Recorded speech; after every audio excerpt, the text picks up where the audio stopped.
শুভ রাধাষ্টমী আমার সমস্ত বন্ধুদের। সকাল সকাল রাধারানীর দর্শন করুন, দিনটা যেন আপনাদের অনেক ভালো যায়। এখানে পুজোটাও সেরে নিয়েছি আমি। কেমন লাগছে অবশ্যই জানাবেন। চলুন, সারাদিন আর কি করছি। দুপুরে খাওয়ার জন্য এখানে বানিয়ে নিয়েছি সুন্দর পনির, আলু দিয়ে, ধনেপাতা দিয়ে একটা সবজি।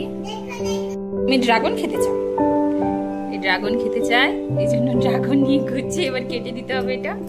সবজি দিয়ে খাওয়ার জন্য এখানে বানিয়ে নিয়েছি চিকন চিকন পরোটা। ড্রাগনটা কাটার পালা, কেটে তারপর দেখাচ্ছি। সুন্দর রেড কালার বেরিয়েছে, কাটা হয়ে গেছে। হ্যাঁ, একজন শুরু করে দিয়েছে। তো আমাদের ড্রাগন খাওয়া কমপ্লিট।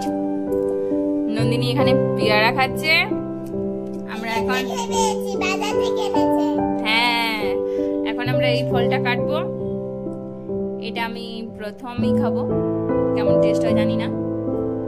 কাটা, আমি ভেবেছিলাম যে এটা অ্যাপেলের মতো, তো নয়, ভেতরে এরকম একটা বীজ দেখা যাচ্ছে। আর কাটি।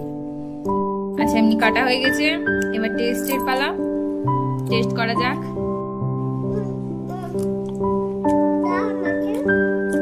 হালকা মিষ্টি মিষ্টি, তো আমার ঠিক ভালো লাগছে। এটা কেমন করে খেতে আমি ঠিক জানি না। আমি মেয়েকে দিয়ে টেস্ট করাই দেখি। খেয়ে দেখো কেমন টেস্ট, কেমন।